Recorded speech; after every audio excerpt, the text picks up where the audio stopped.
औज़ु बिल्लाहि मिनश शैतानिर रजीम बिस्मिल्लाहिर रहमानिर रहीम।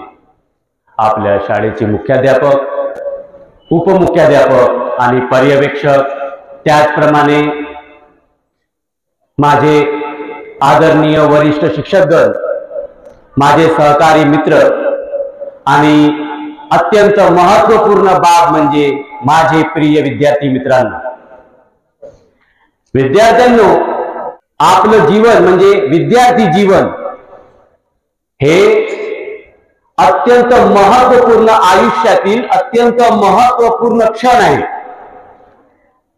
आपल्याला यशाचे शिखर जर गाठायचे असेल, यशाची प्राप्ती करायची असेल तर हीच ते वेळ आहे। विद्यार्थी जीवन हे आयुष्यातील एक महत्त्वाचा काळ आहे।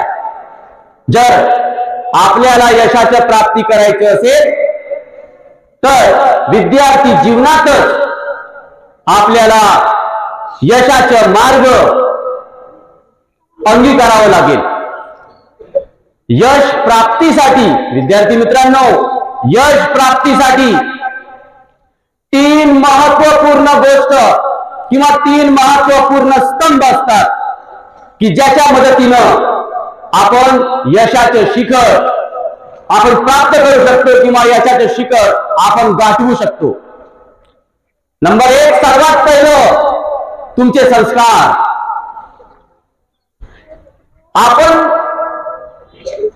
आपण दुसऱ्याशी वागतो कसं, आपण आपल्या सहकार्यांशी बोलतो कसं, आपण आपल्या वडीलधाऱ्या माणसांशी वर्तन कसं करतो, बोलतो कसं, आपण बसतो कसं, आपण चालतो कसं, हे सगळं, हे आपले वर्तन, हे आपले संस्कार दर्शवितात, आपले घराचे वातावरण दर्शवितात। विद्यार्थी मित्रांनो, आपले संस्कार हे आपली जडणघडणाची एक महत्त्वपूर्ण पायरी आहे। लक्षात असू द्या, यश प्राप्तीसाठी हे जे संस्कार आहेत, जे आपल्या आई वडिलांकडून, आपल्या वडीलधाऱ्या माणसांकडून किंवा आपल्या गुरुजनांकडून आपल्याला मिळत असते, ते एक महत्त्वपूर्ण बाब आहे। विद्यार्थी मित्रांनो, लक्षात असू द्या, आपण आपल्या बोलण्यामध्ये, आपल्या आचरणामध्ये आपले संस्कार दिसले पाहिजे। म्हणजे आपल्या घराचे वातावरण कसं आहे, हा जो आपल्या समोर असलेला व्यक्ती तो अंदाज लावतो, तो तर्क लावतो की हा मुलगा किंवा ही मुलगी याच्या घरातील वातावरण कसं आहे, याच्या आई वडिलांची शिकवण काय आहे, शिकवण कशी आहे। जर आपलं वर्तन, आपले संस्कार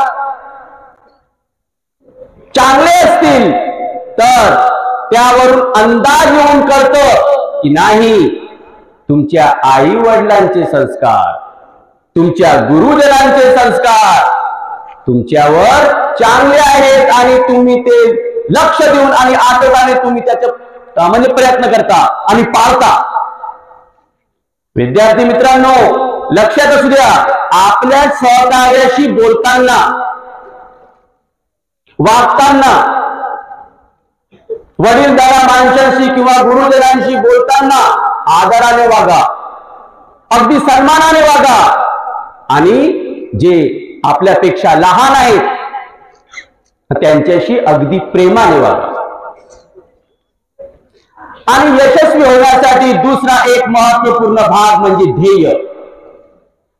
ध्येय हे एक अत्यंत महत्त्वपूर्ण स्तंभ आहे। एखाद्या समुद्री वादळामध्ये ज्याप्रमाणे एक नाव किंवा एक बोट जे म्हणतात नाव, ते अगदी दिशाभूल होऊन इकडे तिकडे भटकत असते, तो जहाजाचा किंवा नाविक जो असतो तो दिशा जो तो विसरला वादळामध्ये तर त्याला कुठे जायचं ते कळतच नाही आणि तो इकडून तिकडे भटकत असतो, त्याला योग्य मार्ग मिळत नाही। कारण तो त्याचं ध्येय विसरलेला असतो. विद्यार्थी मित्रांनो, हे तुमचे जे वय आहे हे सुद्धा एक वादळी वय आहे.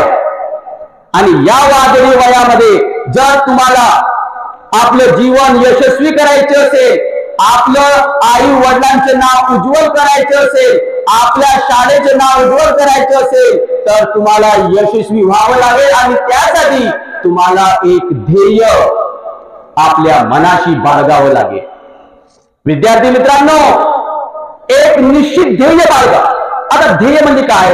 एक निश्चित ध्येय बाळगा आणि ते ध्येय एका कागदावर अगदी ठळक अक्षरामध्ये लिहून काढा. ध्येयाची विसरण होऊ देऊ नका. येता जाता त्या ध्येयाकडे बघा, ते ध्येय वाचा, मनाशी बाळगा. येता जाता ते ध्येय, ते शब्द वाचा. कारण एक इंग्रजीमध्ये म्हण आहे, out of sight out of mind. जी गोष्ट तुमच्या डोळ्यासमोर आहे तेच तुमच्या बुद्धीत राहील, तेच तुमच्या मनात राहील. जर ध्येय तुमच्या मनाशी नसेल किंवा बुद्धीत नसेल तर तुमचे आयुष्य त्या वादळातील नावाप्रमाणे होईल की ज्याला कोणतीही दिशा मिळत नाही किंवा मिळाली नाही. विद्यार्थी मित्रांनो, ध्येय बाळगल्याशिवाय यशाची प्राप्ती होत नाही. आणि तिसरा आहे शिस्त. शिस्त is the soul of success. Discipline is the soul of success. विद्यार्थी मित्रांनो, कि डिसिप्लिन क्या है? डिसिप्लिन सक्सेस का, कामयाबी का सोल है. बच्चों, तर विद्यार्थी मित्रांनो, मला सांगा की आपल्या या विद्यार्थ्यांसमोर कोणाकोणाला पतंग उडवता येते? पतंग कोणाकोणाला येते? सर्वांना येते बहुतेक, सर्वांना येते. Very good. असे पुष्कळ विद्यार्थी आहेत ज्यांना पतंग उडवता येते. पतंग उंच आकाशात भरारी घेत असते. पतंग उंच आकाशात भरारी देत असते. किती उंचावर ते उडत असते, पण त्याचं नियंत्रण हे आपल्या हाती असते. त्या पतंगाचे नियंत्रण हे आपल्या हाती असते. कितीही वारा आला, कितीही वादळ आलं तरी ते जे पतंग आहे ते नियंत्रित असते. विद्यार्थी मित्रांनो, जर त्या पतंगाचा दोरा तुटला, विद्यार्थी मित्रांनो, तर त्या पतंगाचा दोरा जर तुटला तर ते पतंग अगदी सैरा वैरा इकडे तिकडे पळत असते, इकडे तिकडे, म्हणजे ज्याला काही नियंत्रणच नसते. तो जो दोरा आहे जो पतंगला नियंत्रित करतो, विद्यार्थी मित्रांनो, ते आहे शिस्त, डिसिप्लिन. आणि ते पतंग हे आपलं आयुष्य.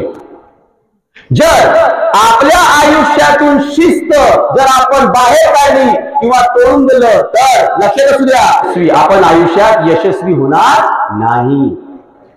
शिस्त म्हणजे काय? अरे शिस्त म्हणजे एका धाकावर किंवा छडीच्या धाकावर अंगीकारणे म्हणजे शिस्त नव्हे. विद्यार्थी मित्रांनो, शिस्त म्हणजे डिसिप्लिन ही स्वतःहून स्वतःवर बाळगली पाहिजे. आपण जे आपले एका दिवसाचे 24 तास असतात, ते 24 तास आपण कशा प्रकारे विभागून घेतले. आपण सकाळी किती वाजता उठावं, आपण नमाज अदा करून आपण म्हणजे आपण किती तास अभ्यास करावा, किती तास कोणत्या विषयाचे, किती वेळ कोणत्या विषयाचे अध्ययन करावं, आपला गृहपाठ केव्हा करावा, किती वेळ लागावा, या सर्व, किंवा आपण शाळेत अगदी वेळेवर यावं. 7:40 किंवा 7:50 आपली जे प्रेयर असते, प्रार्थना असते, ती सुरू होते. तर अगदी 7:40 ला तुम्ही इथे उपस्थित राहा. हे शिस्त मधलं एक भाग आहे. आणि त्याच्यानंतर वक्तशीरपणा. वक्तशीरपणा असू द्या विद्यार्थी मित्रांनो. तर अशा प्रकारे म्हणजे माझे विद्यार्थी मित्रांनो लक्षात असू द्या की जर आपल्याला आपल्या आयुष्यात यशस्वी व्हायचे असेल, सक्सेसफुल व्हायचे असेल, तर ह्या 3 गोष्टींचं, 3 स्तंभांचं संस्कार, ध्येय आणि शिस्त हे आपल्या जीवनाशी जोडावंच लागेल. तेव्हाच आपण यशस्वी होऊ आणि आपल्या आई वडिलांचं, आपल्या गुरुजनांचं, आपल्या शाळेचं नाव आपण उज्ज्वल करू. सरांनी मला येथे बोलण्याची 2 शब्द बोलण्याची संधी दिली, त्याबद्दल मी त्यांचा आभार व्यक्त करतो आणि येथे आपले 2 शब्द समाप्त करतो. धन्यवाद. अस्सलाम वालेकुम वरहमतुल्लाहि वबरकातुहू.